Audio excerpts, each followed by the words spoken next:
여러분 교재 470페이지 펴주세요. 네, 470페이지 펴시면 우리 세 번째 챕터인 재무제표 작성이라는 게 등장이 됩니다. 자, 이 재무제표 작성은 우리가 결산 정리 사항에 의해서 결산이 완료되면 결산 보고서라는 걸 작성을 해주셔야 되잖아요.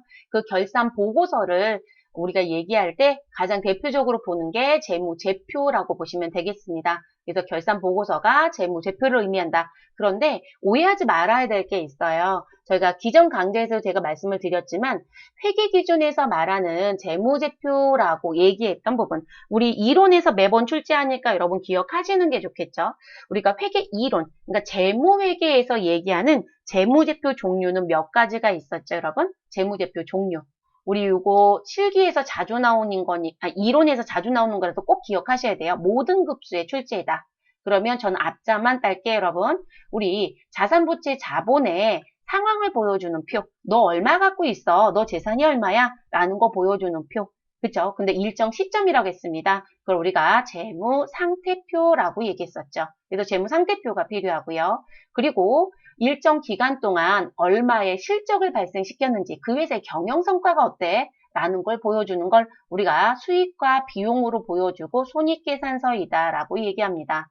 그리고 재무상태표와 손익계산서가 가장 기본적인 재무제표이고요. 요거에 유동성이라든지 이런 걸 보기 위해서 부가적으로 작성해야 된 서류가 있었습니다. 그 부분이 뭐가 있냐면 현금이 들어오고 현금이 나가고에 대한 현황을 보여주는 일종의 유동성에 대한 부분을 좀 보자. 여러분 유동성이란 건 중요하다고 했어요. 회사가 유동성에 문제가 생기면 받을 돈이 많아도 흑자 상태로 부도가 날 수도 있다고 했으니까요. 그래서 우리는 그런 것까지 같이 보고자 현금 흐름표라는 걸 작성한다고 했습니다.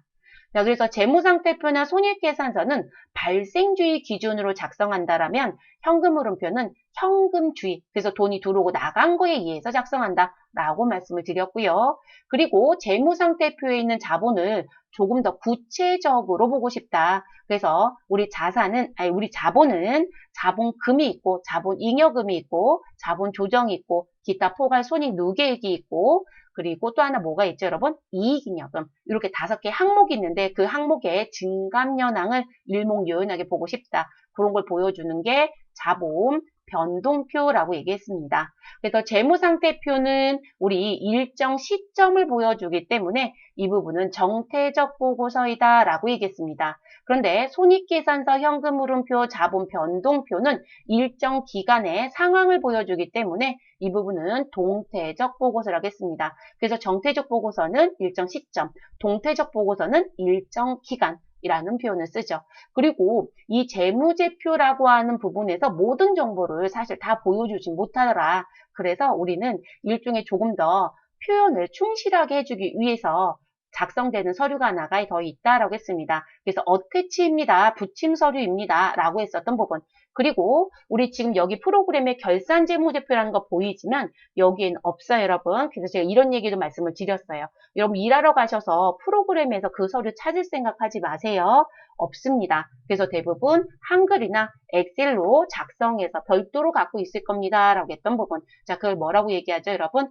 주석입니다. 주석. 그래서 주석은 무슨 부분을 얘기했다? 재무제표의 부연 설명 또는 충실한 표현을 위해서 작성되는 우리 붙임 서류이다 라고 얘기를 했었습니다. 그래서 회계는 이렇게 얘기를 했어요. 근데 결산보고서가 이 재무제표만 얘기하는 게 아니고요. 우리는 그 재무제표를 무엇하는 뒷받침해주고 있는 부속 명세서라는 것도 사실 있다. 그래서 우리가 원가가 필요한 회사입니다. 우리는 공장에서 지금 제품을 만들고 있다. 그럼 원가 명세서를 반드시 작성해야 된다. 그런데 이 원가 명세서가 내가 제조업을 하게 되면 제조원가 명세서 이렇게 얘기하고 우리는 건설업을 하게 되면 도급이라는 표현을 쓰고 건설 중에 지어서 파는, 떼어서 파는 거라면 분양이라는 표현을 쓸 수도 있다. 등등등등. 그래서 이런 부속명세서가 또 있을 거고요. 그리고 요거 말고도 또 뭐 있었죠, 여러분? 우리가 재무제표는 아니지만 상법에서 요구하는 세무서에 내야 되는 또 다른 서류가 있다. 이익잉여금 처분계산서. 그래서 이익, 잉여금, 처분계산서라고 하는 부분은 실질적으로 재무제표라고는 더 이상 보지 않습니다. 과거에는요, 여러분, 이익잉여금 처분계산서도요, 우리 재무제표로 봤던 시절이 있어요. 근데 국제회계기준이 도입되면서, 아니, 각국에서 봤을 때, 잉여금이 생기면 그 잉여금 처분하는 내용이 다 다르고, 그렇죠. 상법이라는 규정 자체가 다를 거니까요.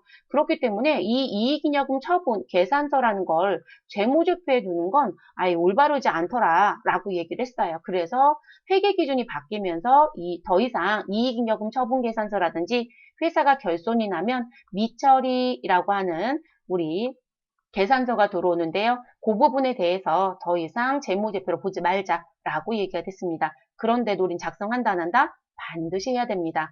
그리고 감사받는 회사들은 또 별도의 감사보고서도 있겠죠. 그리고 은행에 우리가 뭔가의 서류를, 재무제표를 낼 때 무슨 부분, 영업보고서라든지 우리는 사업계획 보고서 같은 경우도 실질적으로 또 작성을 하기도 합니다. 그래서 이제 그런 부분들을 우리는 결산보고서라고 해요. 그래서 이 결산보고서는 단순히 재무제표만 얘기하는 건 아니에요. 근데 보통적으로 재무제표는 기본적으로 다 작성을 하니까 이건 당연히 있어야 된다라고 표현하는 것 뿐입니다. 그럼 우리 재무제표 작성할 때 여러분 작성 순서가 있었죠. 그쵸? 그래서 우리는 제조업으로 지금 얘기하니까 여러분 앞자 닦게요. 제조원가 명세서 작성하시고 그리고 손익계산서 작성하시고 그리고 어디 가시면 되시죠 여러분? 이익잉여금 처분계산서 작성하시고 우리 시험은 결손난 회사 안 낸다고 했으니까 여러분 그리고 그 다음엔 누구 가시면 된다? 재무상태표의 작성으로 마무리가 된다라고 했습니다. 다만 이익잉여금 처분계산서에서는 우리 이익 난 걸 우리 재무상태표 자본에 보내줘야 되고 그리고 수익과 비용의 계정이 마감이 돼야 되잖아요. 여러분 우리 수익과 비용 계정 뭐로 마감한다고 했는지 기억하시나요? 자산부채 자본은 다음 연도로 모두 다 무엇 해야 돼요? 2월. 그래서 우리는 차기 2월, 전기 2월로 마감이 되는 거예요. 그런데 수익과 비용은 다음 연도 2월 안 한다겠어요, 여러분? 그래서 명목계정이라는 표현도 제가 알려드렸죠.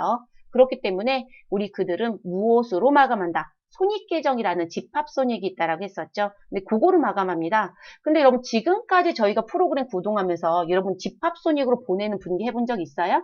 없어요.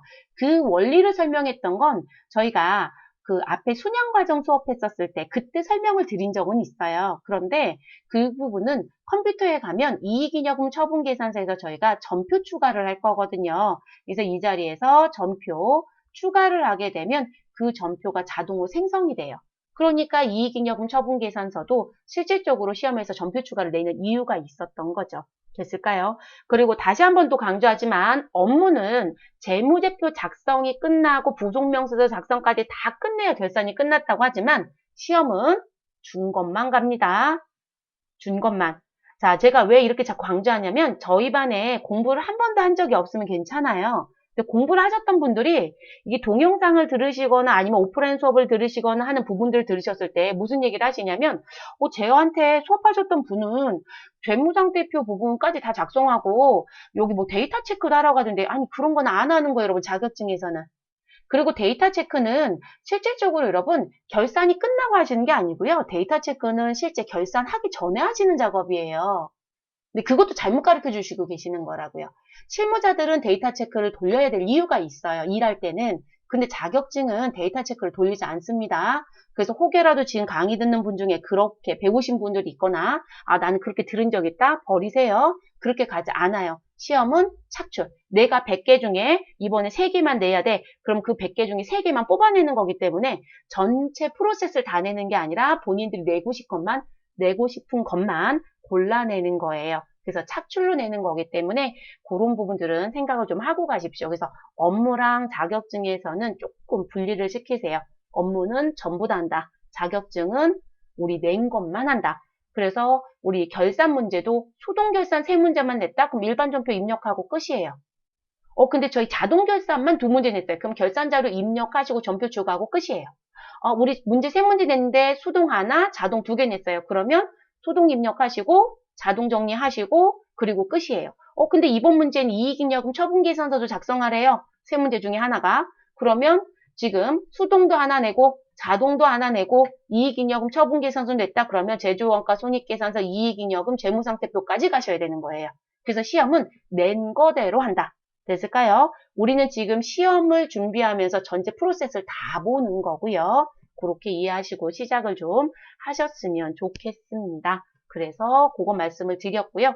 제가 이렇게 누누이 왜 똑같은 말 같은 경우, 똑같은 거 같은 얘기를 왜 계속할까라고 생각을 하시는 분도 있을 거예요. 근데 최근에 또 한 분이 무슨 질문 하셨냐면, 여러분들은 아니세요. 근데 무슨 질문 또 하셨냐면, 이분이 공부를 뭔가를 하시는데 무슨 유튜브도 듣고 막 이러시나 봐요. 최근 지금 퍼펙트 전산 세무를 보고 있는데, 근데 세법은 여러분 해마다 개정이 돼요. 근데 자기가 들은 동영상이나 내용들은 전부 다 개정되기 전 내용으로 설명을 하나 봐요.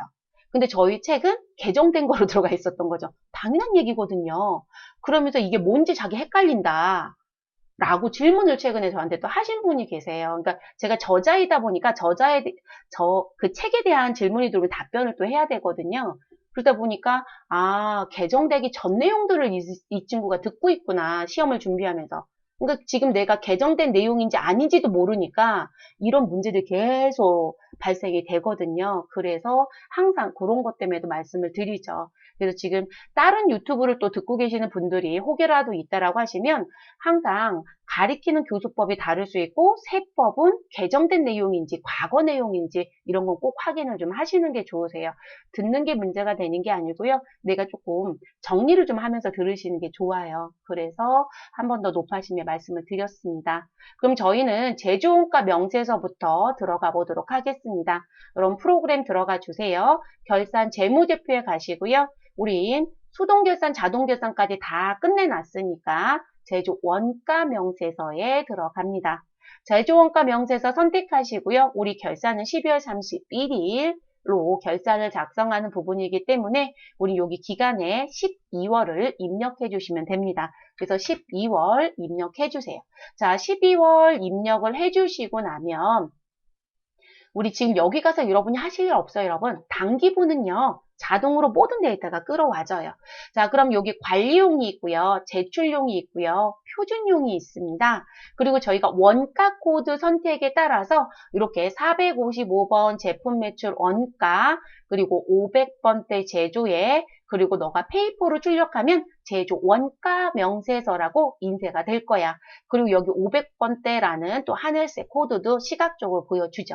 자, 그래서 이렇게 원가 부분까지 다 보여지고요. 만약에 여러분들이 지금 업무를 하시는 과정 중에 또는 내가 지금 회사에 입사를 했는데 우리는 원가 명세서가 두 장이에요. 하나는 제조 원가고요. 하나는 도급 원가예요. 이렇게 얘기하시면 원가 코드가 여러분 하나가 아니라 두 개가 들어와요. 이 자리에. 이해되셨어요? 그래서 여기 선택에 따라서 여기 글씨가 같이 바뀌는 거예요. 그렇게 가는 거. 그러면 그런 걸 보여주는 거구나. 그럼 여기 탭 설명을 해볼게요. 관리용이라고 보여주는 건 내부적으로 쓰는 용도가 관리용이에요.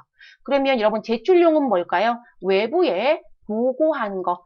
나 은행에 재무제표 내야 돼? 그럼 제출용으로 주는 거지 관리용으로 주시는 게 아니에요, 여러분. 그래서 제출용으로 가는 거고요. 근데 제가 이런 얘기 했어요. 여러분, 회계에서 말하는 재무제표의 종류에는 재무상태표, 손익계산서, 재무상태표, 손익계산서, 현금흐름표, 자본변동표, 주석이 있지만 우린 원가가 필요한 회사들은 제조원가 명세서라는 것도 꼭 작성해서 세무서에 신고를 하셔야 됩니다. 이런 얘기 했습니다. 세무서에 신고한다는 얘기는 법인세 신고 시 제출해야 됩니다. 라는 표현이에요, 여러분. 그러면 국세청에 법인세 신고 시 같이 제출해야 되는 부분은 표준용이라는 거로 바뀌어서 신고를 하셔야 돼요. 이해되셨을까요? 그러니까 자격증에서는 내지 않지만 업무에서는 결산할 때 표준용까지 모두 다 꼭 클릭을 한번 하실 것. 클릭한다는 얘기는 형성을 시키는 거예요. 이해되셨을까요? 그래서 내용들이 좀 달라져요, 여러분. 그래서 표준용. 그리고 이 표준용에 들어오는 이런 개정 과목들은 어디서 정리가 되나요? 라고 물어보신다면 여러분 저랑 똑같이 가볼게요. 전체 메뉴 눌러주시고요. 개정 과목 및 적요 등록이란 메뉴에 들어가 주세요. 자, 개정 과목 및 적요 등록에 들어가시면 여러분 지금 여기 표준 재무제표라는 글씨 보여요? 자, 그러면 제가 101번 현금 선택하면 여기 표준 재무제표에 우리 1번 현금 및 현금성 자산에 이 현금은 모두 다 같이 표시가 된다라는 글씨가 들어오죠. 자, 요거로 묶여서 국세청에 신고가 되는 거예요. 이해되셨을까요? 그래서 여러분들이 신규로 계정 과목을 만들어서 쓰실 땐 이 표준 재무제표에 해당되는 용어도 여러분이 꼭 설정을 해주셔야 합니다. 우리 자격증은 이걸 잘 안 내요. 안 내니까 저희는 하라는 것만 딱 하고 끝내주면 점수 3점을 주지만 업무는 지금 자격증에 내지 않은 내용들까지도 모두 다 무엇 해야 된다? 모두 다 정리를 깨끗하게 하셔야 돼요. 왜냐면 우리는 어딘가에 신고할 때 서류가 나가야 되니까요. 이해되셨을까요? 그럼 저희가 조금 전에 봤던 게 제조 원가니까 제조 원가라고 되어 있는 부분에 가셔서 501번 원재료비를 선택하시면 우리 여기 표준 재무제표에는 우리 1번 재료비에 이 부분이 들어갑니다. 라고 되어 있죠. 그럼 502번 부재료도 가볼게요. 자, 2번 부재료도 우리 회계에서는 부재료비라고 얘기하지만 우리 국세청에 신고하는 표준 재무제표에는 그냥 재료비에 모두 다 합산된다고 표현이 되어 있죠. 이해되셨어요? 그래서 계정 과목 처리할 때는 원재료와 부재료를 구분할지 모르지만 국세청에 내는 표준 재무제표라는 거로 작성해서 낼 땐 무슨 부분이다. 지금 별도의 용어로 다시 취합이 돼버려요. 그래서 움직이는 부분입니다.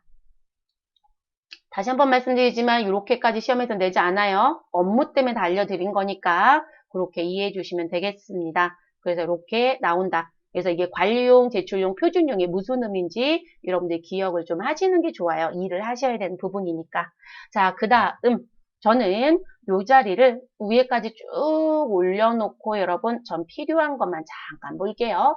자, 그러면 우리가 순서적인 부분 얘기했을 때 여러분 제조원가 명세서에 나와 있는 단기 제품 제조 원가라는 게 있었습니다. 그러면 그 단기 제품 제조 원가가 맨 아래쪽에 나오겠죠. 그래서 우리가 원가 회계를 배울 때 재료비 더하기 노무비 더하기 제조 경비의 합은 단기 총 제조 원가라고 하고 그 단기 총 제조 원가에 기초 제공품을 더하고 기말 제공품을 빼서 단기 제품 제조 원가라고 하는 부분이 나옵니다.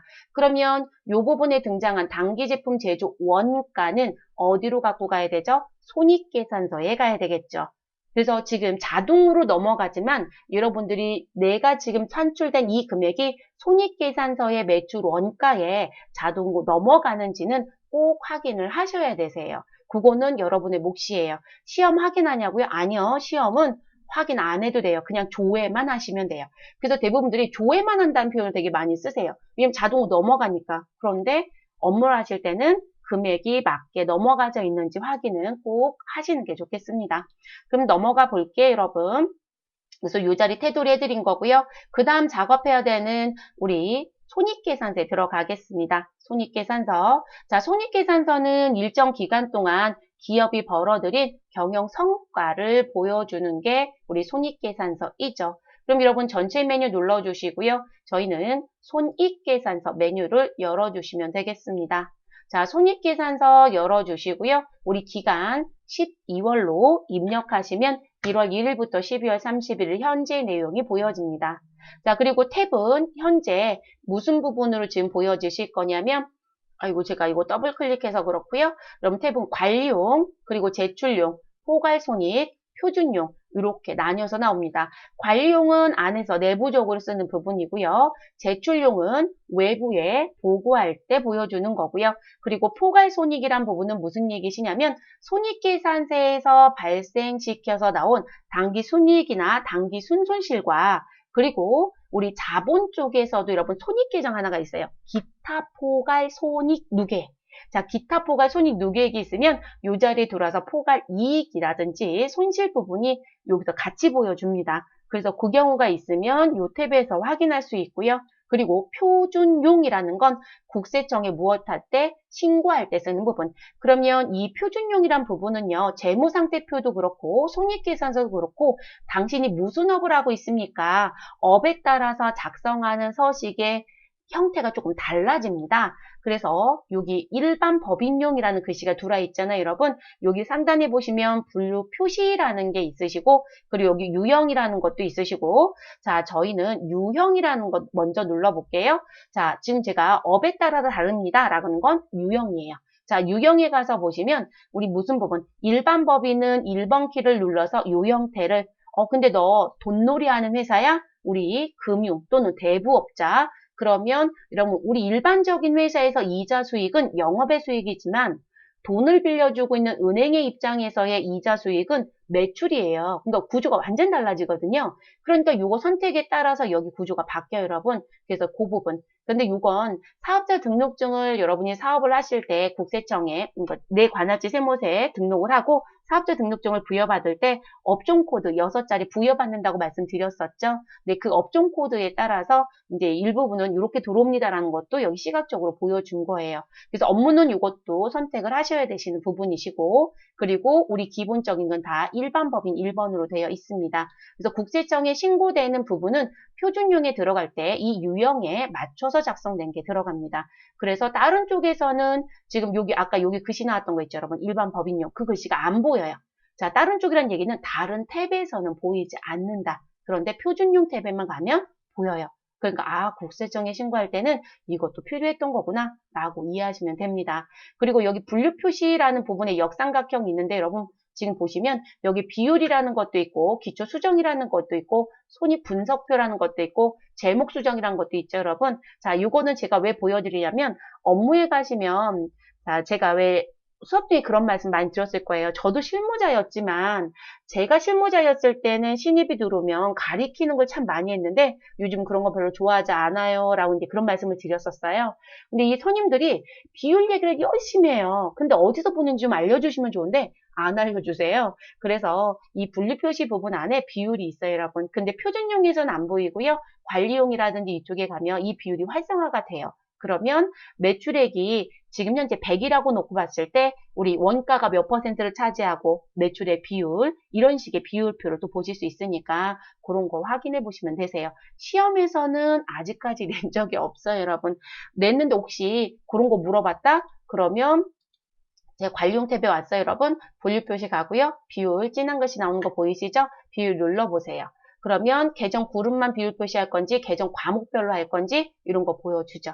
실무자들은 전년 대비 또는 몇 년 대비 이 비율이 적정하게 움직이고 있는지를 보고 싶어요. 그러니까 매출액이 몇 퍼센트 차지해야 된다는 업종의 비율은 없어요, 여러분. 가끔 실무자들이 그것도 물어보시는데 그런 기준은 없어요. 왜냐면 여러분 서비스업에서는 인건비 비율이 높은 게 맞는 거고요. 제조업에서는 비율이 제일 높은 게 매출 원가 쪽에 비율이 제일 높은 게 정상이에요. 그리고 업에 따라서 그 비율의 분포도가 좀 다르단 말이에요. 그래서 그렇게 보신 게 아니고요. 우리 회사가 전년도에 매출 원가가 매출액 대비 비율이 50% 정도였었다. 그러면 급격히 자재 가격이 올라가지 않는다라면 또는 공장에서 일하고 있는 직원들의 인건비가 올라가지 않는다라면 그 비율은 비슷비슷할 거라는 거죠. 근데 자재 가격도 올라갔고 우리 최저임금도 인상됐잖아요, 여러분. 그쵸? 최저임금도 매해마다 인상되는데 우리 한꺼번에 상당히 많이 인상됐던 해가 있었죠. 7,000원대에서 8,500원대로 올라간 해. 그러면 여러분 그게 상당히 큰 금액이에요. 그러면 그렇게 갔을 때는 인건비라는 부분이 상당히 올라갈 수 있어요. 근데 그런 거에 의해서 비율이 바뀔 수도 있기 때문에 그런 추이만 내가 이해하고 있고 볼 수만 있으시면 되는 거지 이걸 무조건적으로 똑같이 맞춰야 된다 이렇게 가지는 않아요. 네, 그렇지는 않습니다. 근데 항상 그런 걸 지금 어떤 부분에 변화들이 있는지를 보고 싶어 하거든요. 그래서 이런 거 활용하시면 되신다는 거. 제가 왜 자격증인데 이 얘기 하냐고요? 오늘 얘기 안 하면 더 할 일이 없어요. 회계 때 이거 들어가는 거 수업하고요. 세무 때는 이거 들어가는 거 수업 안 해요, 여러분. 저희가 회계에서 세무까지 가는 반이잖아요. 안 합니다. 그렇기 때문에 오늘 조금 시간이 걸려도 말씀을 드리는 거예요. 그래서 말씀드렸고, 자, 그리고 우리 원가 명세서에 있었던 단기 제품 제조 원가에 160-987-580이 있었습니다. 이 금액은 반드시 우리 어느 부분에 손익계산서에 들어와서 지금 금액이 맞게 반영됐는지 꼭 확인합니다. 그러면 단기 제품 제조 원가 부분에 우리 여기 1억 6,987 우리 98만 7,580원이라고 되어 있는 금액이 이 자리의 금액과 일치해요? 일치하지 않아요? 여러분 일치하는 거 확인되셨죠? 그러니까 최소한 이런 부분의 확인은 하셔야 된다고요. 됐을까요, 여러분? 그래서 확인을 꼭 해주실 것. 일치하는구나. 됐어요, 여러분? 자, 그러면 저는 일단 지울게요. 자, 그리고 원가 명세서는 전 종료하겠습니다. 여러분도 종료하셔도 되세요. 그래서 종료할게요. 그리고 손익계산서를 맨 위쪽으로 저는 이동을 시켜서 다른 얘기를 또 연결해서 갈게요. 그럼 여러분 손익계산서에 우리 맨 하단에 가면 누가 보일까요? 당기 순이익이 보이겠죠. 그리고 여러분 이론 문제 풀 때 혹시요. 아, 나 손익계산서 계산 문제 나왔는데 매출액에서 매출원가를 빼서 매출 총이익이 나오고 매출 총이익에서 판매비와 관리비를 빼서 아, 나 이 구조가 기억이 안 나. 그럼 여기 들어와서 보시셔도 되세요. 이거 열어서 보신다고 해서 여러분 감점이 아니에요. 그리고 계정 과목이 난 아직도 조금 헷갈리는 것 같아. 우리 시험 보시다 보면. 그래서 아예 저희 자격증 수업하실 때 그런 분도 계세요. 이론 문제 풀 때 계정 과목이 적요 등록 메뉴를 아예 열어놓고 해라. 이렇게 얘기하신 분들도 계시더라고요. 근데 그 계정 과목이 전부 다 보이지는 않아요. 없는 계정이 있을 수도 있긴 해요. 근데 아직도 혼선을 빚는다라면 계정 과목이 적요 등록에 메뉴를 열어놓고 계정 과목 뭔가 분류하거나 찾는 문제가 있으면 거기서 찾으셔도 괜찮아요. 네, 그런 건 컨닝으로 보지 않습니다. 왜냐면 우리가 지금 봐야 되는 부분의 내용을 놓고 봤을 때요. 지금 현재 이론과 실기를 동일한 시간에 보잖아요. 그렇기 때문에 실질적으로 그 부분을 그 부분을 컨닝으로 보지는 않습니다. 그래서 그거는 여러분들 편하신 대로 하세요. 자, 그러시면 되시고. 자, 그리고 이유영님 지금 질문하신 부분 봤더니요. 자동으로 표시돼야 되냐라고 물어보셨네요. 단기 제품 제조 원가가 손익계산서에 자동으로 표시되어야 되느냐. 네, 그럼요. 그래서 지금 제가 자동으로 들어오지만 맞춰는 보세요라고 이제 말씀을 드렸죠. 네. 그래서 지금 제가 손으로 넣은 적 없잖아요. 그러니까 이게 다른 점이 그거예요. 기초 재무제표는 수기로 작성하는 메뉴예요.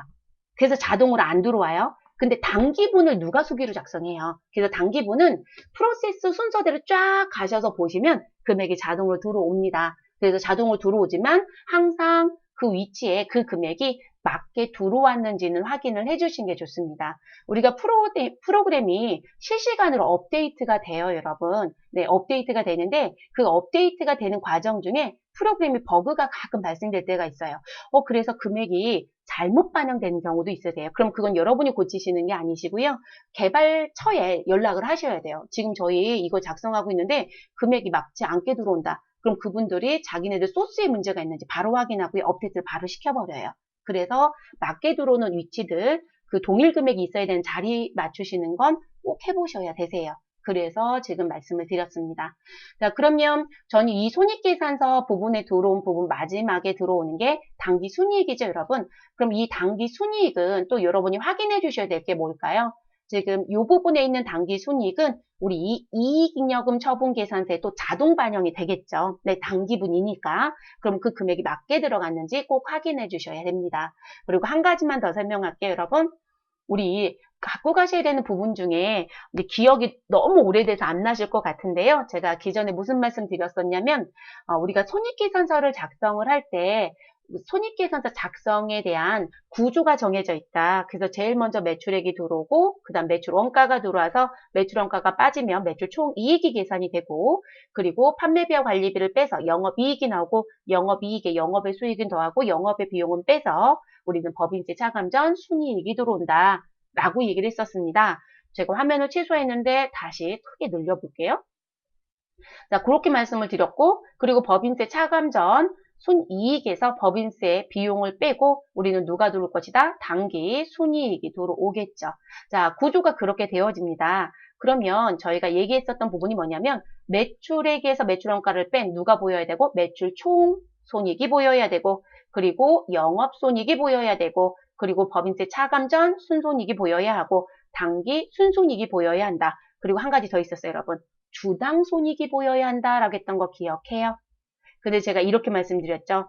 그렇게 구분기재해야 됩니다라고 하는 재무제표 작성에 대한 지침이 있다. 그런데 그 주당 손익은 우리 일반적인 중소기업에서는 하지 않습니다. 그런데 우리 누구는 상장사는 꼭 해야 된다. 근데 결론적으로 비상장은 거의 안 하지만 상장은 여기 당기 순이익을 발행한 주식수로 나눠서 한 주당 얼마의 이익이 났는지 얼마의 손실이 났는지도 손익계산서 맨 끝자락에 보여줘야 돼요, 여러분. 근데 지금 저희 보시면 당기 순이익으로 끝나고 뭐는 없어요? 주당 손익은 안 보이죠. 자, 이거를 보여주고 싶으신 분들은 상단에 우리 주식수라고 하는 거 찾으셨어요, 여러분? 주식수.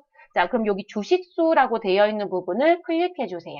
자, 그러면 이 부분에 무슨 부분? 지금 당기 순이익은 이런 상황인데 너가 발행한 주식수는 얼마이니라는 거 넣는 거 나온 자리 있죠, 여러분? 이 자리에 주식수를 발행한 주식수는 여러분이 일하실 때 회사의 서류 보시면 다 보이니까 그럼 여기다 주식수를 넣어주시고 이 하단에 주당 손익이 들어와요. 그럼 저희는 10만 주 한번 넣어볼게요. 같이 넣으세요. 10만 주 교재는 없어요, 여러분. 자, 그래서 10만 주 넣어주시고요. 우리는 희석주당은 안 하겠습니다.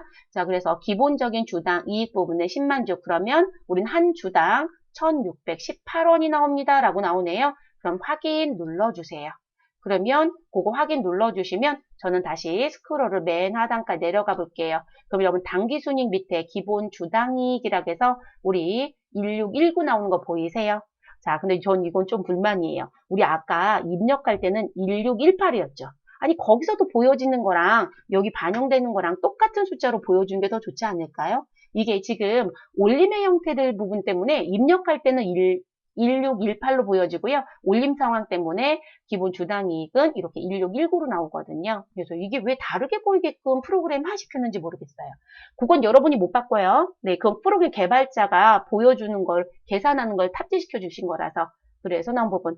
그리고 요거 시험 문제 낸 데가 있냐고 물어보신다라면 전산세무회계 쪽에서는 제 기억에는 낸 적이 없고요. 근데 AT라는 시험은 출제를 한 적이 있어요. 그래서 혹시라도 여러분이 장부조의 문제 중에 한 주당 내가 지금 10만 주를 발행했는데 한 주당 주당 이익을 계산해라. 그러면 손익계산서에 들어오셔서 우리 무슨 부분 여기 주식수를 넣으시면 이게 나와요, 여러분. 이렇게 확인하셔도 되고요. 시험지에 당기 순이익이 얼마이고 발행한 주식수는 얼마이다. 그러면 당기 순이익을 무엇으로 주식수로 나누세요, 여러분. 그럼 한 주당 이익이나 손실이 계산이 되는 거예요.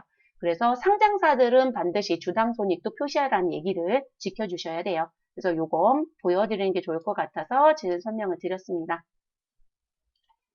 그러면 저는 테두리즘 하고요. 그 다음 넘어갈게요. 자, 그래서 당기 순이익이 이익잉여금 처분계산서에 우리 미처분 이익잉여금에 반영이 돼야 되죠. 여러분 이 금액이 그럼 자동으로 그 자리에 들어왔는지 꼭 확인을 또 해보시자고요. 자, 그 다음 메뉴로 들어갑니다. 자, 손익계산서가 끝나지게 되면 우리는 그 다음 순서가 이익잉여금 처분계산서입니다. 그런데 회사가 결손이 나면 이익잉여금 처분계산서가 무엇으로 바뀌어야 된다? 미처리 결손금 계산서로 바뀌어야 됩니다. 그런데 실수하지 말아야 되는 건 여러분, 우리가 프로그램 메뉴에 들어오잖아요. 프로그램 전체 메뉴에 들어오면 이 결산 재무제표 쪽에 미처리 결손금 계산서가 없어요. 그러다 보니까 아니 이 회사 올해 결손 났는데 그거 메뉴 어떻게 해요? 라고 하시는데요. 그 메뉴는 따로 있지 않고요. 이익잉여금 처분 계산서라는 메뉴 안에 이 메뉴까지 같이 있는 거예요. 그래서 회사가 이익이 나서 잉여금이 계속 누적적으로 쌓여가고 있는 회사다? 그럼 이익잉여금 처분 계산서의 형태로 양식이 들어오고요.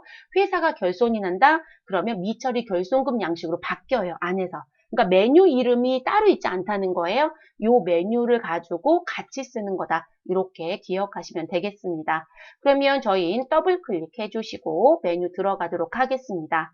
그럼 여러분 우리 기초 작업할 때요. 수업했던 거 혹시 기억나실까요? 우리 전기분 재무제표 작업할 때 제가 수업할 때 계속 그 얘기했을 거예요. 여러분 노마자 1번 자리, 노마자 2번 자리, 노마자 3번 자리 이거 얘기했던 거 기억나시나요? 자, 그러면 우리가 지금 현재 12월 31일 이 회사가 얼마의 이익이 나서 과거에 쓰지 않았던 잉여금이랑 합산을 하겠다라는 부분입니다. 그럼 그 합산하는 부분의 내용을 들어가서 보게 되면 저희 여기 노마자 1번 자리에 나와 있는 미처분 이익잉여금이라는 요 부분이 있겠죠, 여러분? 요게 지금 날짜를 기준으로 놓고 봤을 때 며칠의 사건이다. 자, 요 부분에 사건을 놓고 보면 요 날짜의 사건이 언제이다. 2020년 12월 31일까지의 상황인 거예요. 그리고 저희는 무엇을 할 것이다. 야, 정기총회 해야지 라고 얘기합니다. 그러면 정기총회에서 무엇을 결정할 것이다. 우리 어떻게 쓸 건지. 아, 올해는 처분하지 말고요. 그냥 내년으로 넘겨가시고 내년에 처분을 좀 하죠. 배당 얼마 드릴게요. 이런 얘기 할 수 있겠죠.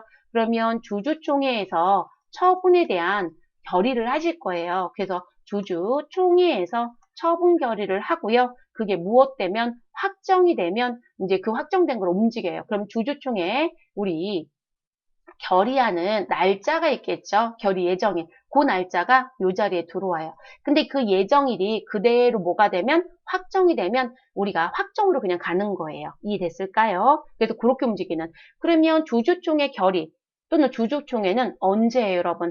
이 회사는 12월 31일이 결산이에요. 그러면 우리는 다음 연도에 하겠죠. 그래서 다음 연도 또는 익년. 그래서 다음 연도 언제까지 끝내야 된다? 3월 31일까지 끝내야 되겠죠. 그래서 이게 기한이 되겠죠. 2월 달에 하든 3월 달에 하든 1월 달에 하든 상관없어요. 근데 대체적으로 1월엔 못해요, 여러분. 1월 25일 날 부가세 신고하기도 바쁘단 말이에요. 그래서 대부분들이 3월 달에 거의 대부분 하시긴 해요. 그래서 그 안에 이 주주총회를 하고 결의하고 결정하겠죠. 됐을까요? 그러면 다음 연도 3월의 사건은 우리 어디에서 표시가 되셔야 한다. 자, 3월의 사건은 여기 노마자 몇 번이라고 얘기하는 부분, 노마자 2번과 3번이라고 되어 있는 이 자리에 내용을 우리 언제 진행을 하는 것이다. 이 부분에 대한 진행을 우리는 다음 연도 3월에 하는 거예요. 그러니까 하는 시점이 달라요, 여러분. 그럼 지금 저희가 여기 들어와서 해야 되는 건 무슨 부분 확정해야 돼요? 나 전기에 처분하지 않고 넘겨받았던 금액 얼마가 있다? 4,165만 원이 있다. 이 4,165만 원은 여러분 지금 보시면 알겠지만 어디에서 가지고 온 금액이랑 동일해 보여요? 자, 지금 여기 4,165만 원에서 가져온 금액과 이 금액 같아요, 달라요? 같아요. 자, 그러면 저희는 기초 재무제표 작성할 때 여기 5기라고 하는 부분 벌써 작성하고 들어왔죠? 그럼 그 5기 거 작성했을 때 전년도에서 넘겨받은 부분에 벌어들인 이익을 더하고 그 중에 이익준비금 50과 그리고 우리 현금 배당 500을 주었다라는 거 처분 확정을 했던 겁니다. 그 날짜가 며칠? 우리 2020년도 3월 27일. 그러면 우리는 처분하지 않고 남겨져 있는 돈은 딱 요 돈만큼이겠죠. 그러면 요 돈만큼이니까 이 돈이 어디로 넘어가야 되는 게 맞아요? 이 돈이 지금 단기분 작성할 때 전기에서 넘겨받은 금액입니다. 라고 해서 이 자리에 들어가는 거죠. 이해됐을까요? 그리고 이 자리에 있는 얼마는 우리 지금 나와 있는 6억 1,100 죄송해요, 여러분. 1억 6,183만 5,560원. 자, 요 금액은 조금 전에 열어놨던 손익계산서 제가 다시 열어볼게요, 여러분. 그리고 요거는 조금 지저분하니까 잠깐 요 자리만 지울게요, 여러분. 그리고 이건 지금 여러 번 들었던 얘기라서 여러분들은 아마 이게 새롭다라고 느끼진 않으실 것 같아요. 제 기준이지만. 자, 그러면 이 부분에 나와 있는 여기 단기 순이익이라고 해서 나온 이 금액이 지금 이 자리에 들어온 금액과 무엇 해야 된다? 같아야 되는 거예요, 여러분. 달라서는 안 돼요. 그러니까 아무리 자동 반영이 된다 하더라도요. 여러분이 항상 신경을 써야 되는 게 뭐냐면 지금 금액이 맞게 들어와져 있는지 꼭 확인하셔야 된다는 얘기세요. 됐을까요? 그래서 이 부분. 그럼 이제 문제는 이거죠, 여러분. 여기서 해야 되는 게 뭐냐면 우리가 앞에서 이런 수업을 했어요. 수익과 비용은 다음 연도 넘기지 않습니다. 그러면 지금 제가 수익이라는 계정이 있었다. 그러면 수익이라고 했을 때 여기가 수익이라고 얘기를 할게요, 여러분. 그리고 이 자리가 비용이다 라고 얘기를 해볼게요. 자, 그러면 수익과 비용이 있습니다. 그럼 수익과 비용에 대한 계정들이 있고요. 그럼 비용의 발생은 어느 변이에요? 차변이겠죠. 자, 수익의 발생은 어느 변이에요? 대변이겠죠. 근데 여러분, 우리 지금 이 상태로 놓으면 마감을 못 하잖아요. 그럼 마감할 때 뭐로 마감해라? 손익이라는 계정으로 마감해서 금액을 무엇해라? 양쪽 다 0 만들기를 해줘라. 0 만들기를 해주란 얘기는 금액을 동일하게 맞춰주셔라. 그러니까 차이가 안 나게끔. 그럼 수익도 손익이라는 거로 마감을 하겠죠. 그래서 여러분 손익은 계정 과목이라고 했어요. 그럼 이렇게 해서 우리 마감했던 부분이 손익이라고 하는 부분에 뭐가 되져야 돼요? 대체가 돼야 되겠죠. 그래서 손익계정 어느 변에 차변에 비용 계정 과목이 들어오고 우리 손익계정 어느 변에 대변에 수익이 들어오겠죠. 그래서 우리는 이익난 회사이다 라고 가정했을 때 수익이 150이고 비용이 120이다. 그럼 우리는 얼마만큼? 30만큼 이익이네요. 그럼 여기 이익에 대한 거 정리하셔야 되겠죠. 근데 당기순이익은 손익계산서에 표시되는 건 맞지만 얘가 계정 과목은 아니에요, 여러분. 그러면 여기 이익난 부분은 지금 개인과 법인에 따라서 회계 처리가 다를 수 있다는 얘기를 했습니다. 그럼 우리가 회사가 개인이었다라고 하게 되면 개인은 누구를 증가시켜 주시고 우리 차변에 누군가를 써야 되겠죠. 개인은 자본금 증가시키시면 되죠. 그래서 차변에 우리 손익이 얼마가 정리가 되고요. 우리 30이 정리가 되면 마감이 되죠. 그리고 상대 계정 대변엔 누구 증가시켜 주시면 된다? 자본금 증가시켜 주시면 되겠죠. 이렇게 해서 끝나지고요. 그래서 이게 손익계산서까지 마무리가 되는 거예요. 그런데 법인 같은 경우는 우리 이익 난 거, 손실 난 거 모아주는 게 자본이었죠. 자, 근데 그 자본에 누구 있었다? 이익잉여금 또는 미처리 결손금. 우린 이익 난 거로 갔으니까 이익잉여금에 가야 되겠죠. 근데 그 이익잉여금이 계정 과목이 무엇이다? 미처분 이익잉여금.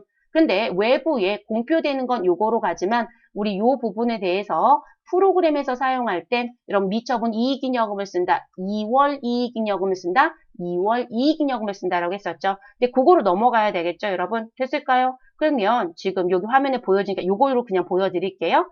자, 당기손익을 미처분 이익잉여금에 보내야 되니까 우린 차변에 똑같이 손익이라고 여러분은 쓸 거예요. 그래서 차변에 손익이라고 써주시면 되고요. 30. 그리고 상대 계정 대변에는 미처분 이익 잉여금을 써주시면 됩니다. 근데 우리가 계정 과목을 뭐로 쓰라고 얘기했으니까 2월 이익 잉여금을 쓰라고 했으니까 분계가 한 번 더 나와요. 그래서 이렇게 미처분 이익 잉여금이 생겼다가 이 미처분 이익 잉여금이 무엇으로 넘어가는 2월 이익 잉여금으로 넘어가는 행위가 필요해요. 그래서 지금 이 미처분에 대한 부분이 지금 상계 처리가 되면서 우린 누가 생긴다? 2월 이익 잉여금이 나와지는 부분이 생겨집니다. 됐을까요, 여러분? 그리고 전기거에 대한 부분도 미처분으로 한번 대체가 됐다가 그 부분이 다시 합산이 돼서 2월 이익잉여금이 생기는 것으로.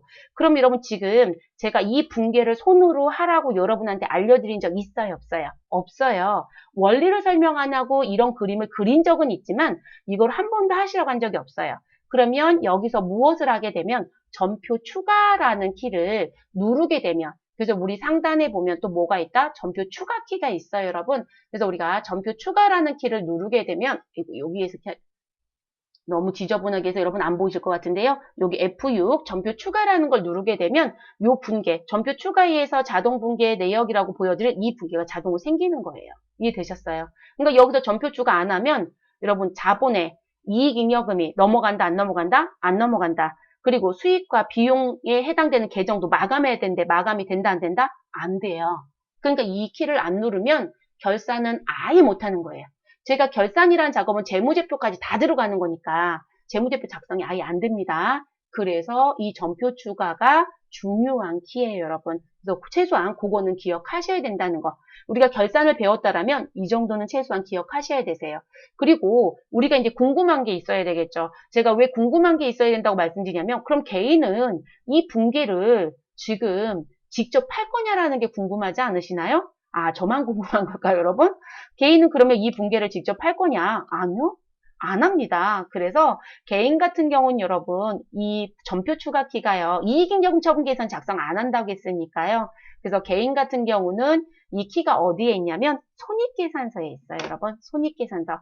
그래서 손익계산서라는 부분에 가시면 이 손익계산서 상단에 개인 사업자는 이 분계를 손익계산서 상단에서 전표 추가 키를 눌러주시면 돼요. 이거 모르시는 분들은 막 정말 이거 결산할 때 분계 추가하는데 너무 일이에요. 막 이런 얘기 하시더라고요. 전표 추가 키를 몰라서 그 일을 하고 있는 거죠. 그래서 손익계산서에 있다. 아, 나 지금 궁금하니까 손익계산서 가보겠어. 여러분, 우리 회사는 법인이에요? 개인이에요? 법인이에요. 법인인데 전표 추가 키가 생기는 게 이상한 거죠?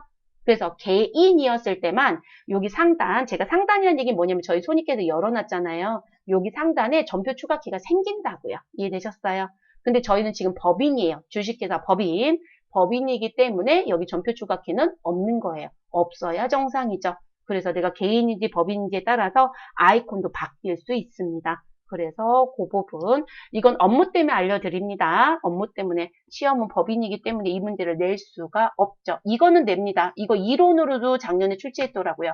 다들 틀리세요. 손익 문제만 내면. 왜냐면 이론 배울 때 원리를 안 배우고 들으신 분들 되게 많아요. 분계만 배우고 들으신 분들이. 그러다 보니까 아, 이 손익이 어디 있다는 거야? 뭔 소리야? 이렇게 얘기하시더라고요. 그래서 이런 원리로 돌아가는 부분입니다. 저는 지저분하니까 싹 지울게요, 여러분.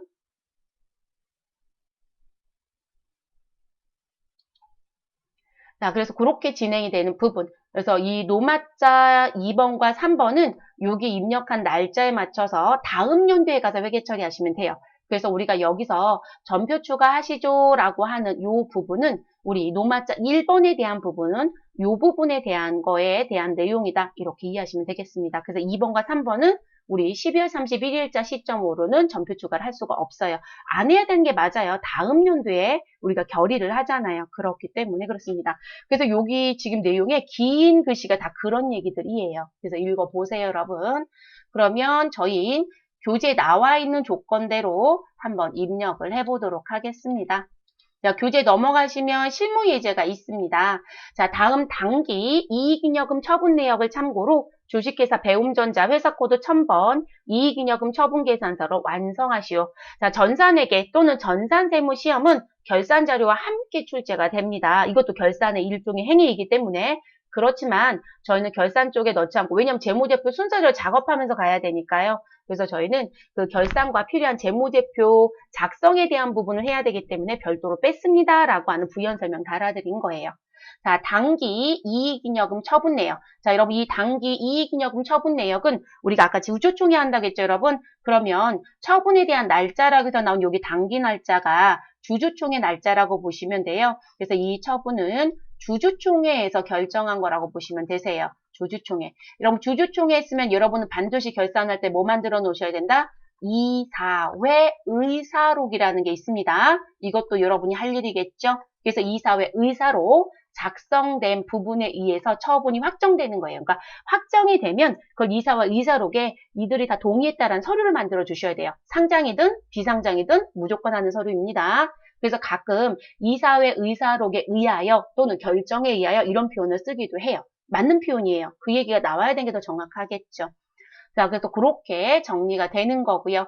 그러면 당기는 2021년도 3월 15일에 처분 확정을 했고요. 정기는 3월 27일. 그런데 지금 메뉴에 가보시면 2020년 3월 27일 자동으로 들어와요. 여러분 이 부분은 어디에서 들어왔을 것이다. 우리 이 부분 같은 경우는 메뉴 상태를 보시면 전기 재무제표에서 정기분 이익잉여금 처분계산서에서 처분 확정일자 넣겠죠. 그게 자동으로 들어옵니다. 그렇게 이해하시면 되는 거고요.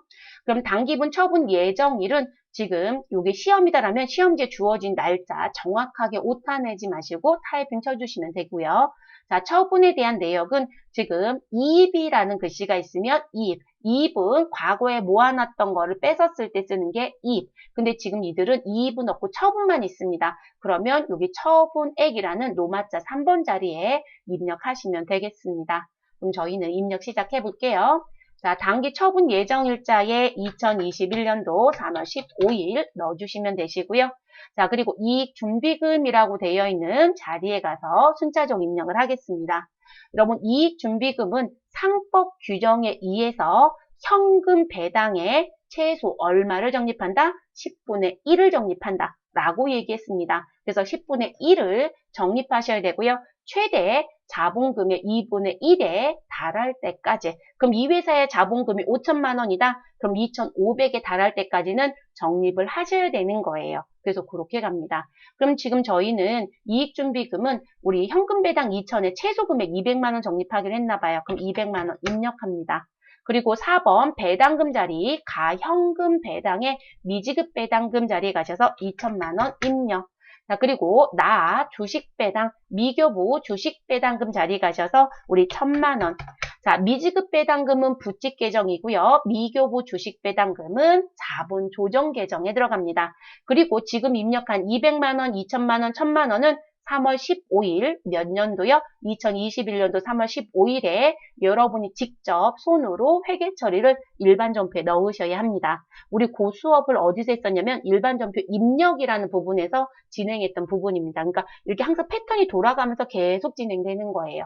그럼 여기까지 다 끝났으니까 우리는 미처분 이익잉여금 그리고 수익과 비용 장부 마감하는 거 하셔야 되니까 상단에 무슨 키, 전표 추가 키를 반드시 눌러주셔라 라고 말씀드렸습니다. 그리고 높아지면 하나 더 말씀드릴게요. 우리 이제 이런 것도 얘기를 했었습니다. 무슨 얘기 했었냐면 내가 지금 노마자 1번 자리 6번까지 나온 사항 중에 나 라인이 추가하고 싶다. 그럼 그 라인 추가는 여러분이 이동을 했을 때 무슨 부분? 여기 칸 추가라는 글씨가 진하게 바뀌면서 F4 삽입이라는 글씨가 나오면 라인을 무엇할 수 있다? 삽입할 수 있다. 그래서 라인 삽입을 아무 데서나 할 수 없다겠어요? 그래서 이동하시면서 칸 추가 글씨가 진해지거나 또는 이렇게 글씨 들어오는 거 확인하시라고 말씀을 드렸었죠. 그럼 칸 추가 한번 눌러볼까요?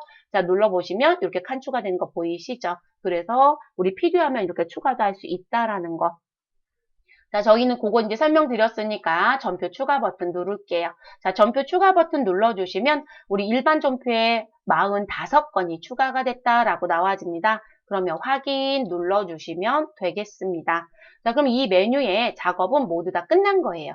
그러면 종료시켜주시면 되시고요.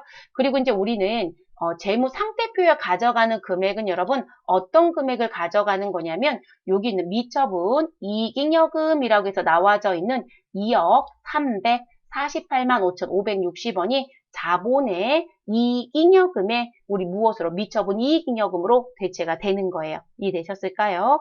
그러면 저는 잠깐 지웠다고 하면 좀 최소화 시키고요. 그리고 이제 그 부분 다시 보여드릴게요. 제가 왜 화면 최소화 시켜놓는다라고 작게 만든다라고 말씀드리냐면, 일단 요거를 또 봐야 될 부분이 있어서 재무상태표 가셔서 또 확인을 해야 돼요. 근데 그것만 보는 게 아니고, 저희가 또 한 가지 뭘 봐야 되냐면, 지금 재무회계 쪽에 가셔서 일반 전표에 전표 45건 추가됐다고 했잖아요. 그거 확인해야죠, 여러분. 그러면 일반 전표 입력에 가셔서 반드시 손익지체 분계가 제대로 나왔는지, 그리고 우리 이익에 대한 부분이 어디로 자본을 제대로 갔는지 봐야죠. 12월 31일 입력해 주세요. 자, 그리고 여기 내려오신 부분에 보시면 요거는 또 결차결대로 안 들어요, 여러분. 차변, 대변을 들어오고요. 손익이라는 글씨 보이시나요? 자, 그러면 지금 보시면 알겠지만 우리 지금 무슨 부분? 여러분 비용 계정. 그래서 비용 계정에 대한 거 손익으로 넘어간 거 보이시죠? 자, 그리고 우리 이제 수익 계정도 있었겠죠, 여러분. 그럼 여기 수익 계정, 여기 밑에 보시면 손익으로 넘어간 거 보이죠? 이해되셨어요? 그리고 나서 이 손익에 있었던 부분은 다시 어디로 보내주셔야 돼요? 손익은 미처분으로 보내주셔야 되겠죠. 됐을까요, 여러분? 그리고 그 미처분에 있었던 부분은 다시 2월 이익잉여금을 보내야 되죠. 이해되셨을까요? 그래서 차변에 미처분 이익잉여금 없어지고 대변에 2월 이익잉여금 생기는 거 보이시죠? 그래서 여러분이 그 잉여금을 썼다라는 분계를 하실 땐 절대로 미처분 이익잉여금 계정과목을 쓰는 게 아니라 2월 이익잉여금 375번으로 분계하셔야 된다는 거예요. 그래서 그거 기억하시라고 계속 강조했던 거고요. 이렇게 정리가 됩니다. 그러면 우리 아까 요거 분계 내용 일목령에 보여줬던 거 이거 다 들어온 거 확인되셨죠? 그래서 여기까지 진행이 되져야 재무상태표가 완벽히 금액이 넘어가집니다. 그러면 메뉴는 종료시켜 주시면 되시고요. 저는 테두리 좀 한 번 더 그어서 놓고 표시를 내고 싶어서요. 그래서 이 부분의 금액이 재무상태표에 제대로 들어갔는지 확인 좀 하겠습니다. 그럼 마지막 서류가 이제 재무상태표예요. 그러면 여러분은 재무상태표에 들어가 보도록 하시죠. 자, 결산 재무제표에 재무상태표를 들어갑니다. 자, 재무상태표 이제 들어가셔서 해당되는 내용들 확인하시면 되겠죠. 자, 그러면 해당되는 내용들 확인하시라고 했으니까 기간은 몇 월? 12월입니다. 자, 12월에 가시고요. 근데 이 메뉴에 들어왔는데 혹시 지금 강의 듣는 분 중에 저는 뭔가 차액이 생겼다라고 하고 금액이 안 맞는다는 오류가 떴다. 해결할 생각하지 마시고 그냥 패스합니다. 네, 업무에서는 만약에 그 메시지가 떴다? 그거 해결하기 전까지는 결산을 못 끝냅니다. 그러면 우리는 전기분 재무제표부터야 모든 자료를 다 보셔야 될 겁니다. 그리고 결산 진행했던 전표를 다 지우고 다시 하는 경우도 있습니다.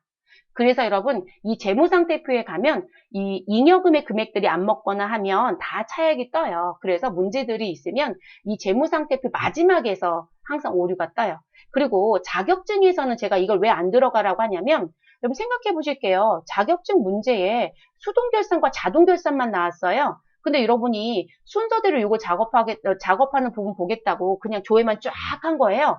그럼 여러분 지금 우리가 이익잉여금 처분계산서에 제가 전표 추가 꼭 해야 된다고 했는데 아니 전표 추가도 안 하고 얘 조회하시면 얘 당연히 자본의 잉여금이 대체되지 않았는데 금액이 맞다고 뜨겠어요? 안 맞겠어요. 그래서 업무는 지금 알려드린 프로세스대로 다 하시고 재무상태표에 절대로 오류가 발생되지 않아야 된다는 게 중요한 부분이고 자격증은 주었을 때만 하셔라. 그렇지 않은 경우는 아예 들어가지 않습니다. 그래서 이익잉여금 처분계산서 문제를 우리 결산 문제 내고 싶으면 자동결산 문제가 항상 껴있어요. 그걸 해야만 우리가 원가부터 시작해서 전부 다 대체가 돼요. 여러분들이 그 자동결산 안 하면 원재료비가 넘어가고 제공품이 되고 제공품 제품 넘어가는 걸 한 적이 없기 때문에 우리 실질적으로 재무상태표에 잉여금 넘어가는 부분을 여기서 전표 추가한다고 해서 맞춰지지가 않아요. 모두 다 문제가 생겨요. 그래서 항상 업무는 지금 배운 순서대로 꼭 지켜서 하실 것, 시험은 준 것만 한다. 이렇게 생각하시면 되겠습니다. 자, 관리용이 있고 제출용이 있고 표준용이 있습니다. 뭐 이건 다 설명되었던 부분이니까 따로 말씀드릴 필요는 없었고요. 표준용도 보시면 여기 일반 법인용이라고 들어오죠, 여러분. 그래서 재무상태표와 손익계산서는 국세청에 제출할 때 국세청이 지정한 계정 과목 세팅하는 부분 때문에 그리고 업종에 따라서 작성되는 서류가 다르기 때문에 이제 이런 부분에 의미가 있다라고 말씀을 드렸던 거고요. 자, 우린 금액이 맞게 넘어왔는지는 확인해야 되니까 스크롤을 쭉 내리시고요. 누구를 확인하시면 되냐면 맨 하단에 들어져 있는 부분을 확인을 좀 해보도록 하겠습니다. 자, 맨 하단에 들어져 있는 금액이 이제 확인한다는 의미는 뭐냐면요, 여러분. 제가 여기 당기순이익이 보이게끔 조금 내려놓을게요. 자, 지금 이렇게 놓고 비교해 보시면 하단에 가시면 당기순이익, 자, 이렇게 표시되는 걸 주기라고 한다고 했어요. 주기. 우린 지금 프로그램이니까 빨갛게 보여지진 않고요. 그래도 주기에 봤더니 당기에 벌어들인 이익은 우리 1억 6,183만 5,560원. 똑같죠, 여러분? 전기권은 1,880이었다. 이렇게 두 개가 같이 들어오고요. 그리고 이익잉여금에 가시면 우리 미처분 이익잉여금, 자, 여기 있는 2억 348만 5,560원과 이 자리 금액 같다 다르다? 같죠, 여러분? 그래서 이렇게 맞춰서 움직이는 거예요. 그래서 여기까지 끝나야 결산이 완벽히 끝나고 재무제표 작성까지 마무리했다라고 얘기를 하게 됩니다. 그래서 그렇게 가져가시면 되시는 거고요. 그리고 저희 교재 부분에 가서 보시면 또 하나 뭘 드렸냐면 이 재무상태표 마지막에 이제 작업하는 과정 중에 오류들이 워낙에 많이 발생이 되다 보니까 이제 질문들을 많이 하셔서 이건 시험에서 내지 않아요, 여러분. 이 재무상태표 오류 원인이 이런 내용들이니까 무슨 부분 확인을 해보세요. 라고 써드린 거니까 이거는 업무하실 때 참조하시면 되세요. 네, 업무하실 때 참조하시고 자격증은 기억 안 하셔도 괜찮습니다. 자격증에서 기억하자라고 한다면 이것만 기억하시면 돼요. 결산 순서 지키지 않고 재무상태표를 바로 조회했다? 당연히 문제가 있겠죠, 여러분. 네, 우리 이것만 아니시면 되고요. 나머지 부분들은 자격증에서는 크게 대두시키지 못해요. 그래서 자격증에서는 큰 문제 없이 넘어가는 부분이기 때문에 업무에서 문제가 되질 겁니다. 자, 그럼 그 다음으로 또 넘어가 볼게요. 메뉴들 모두 다 종료시켜 주시고 메뉴 하나만 더 보고 우리 수업 종료하겠습니다.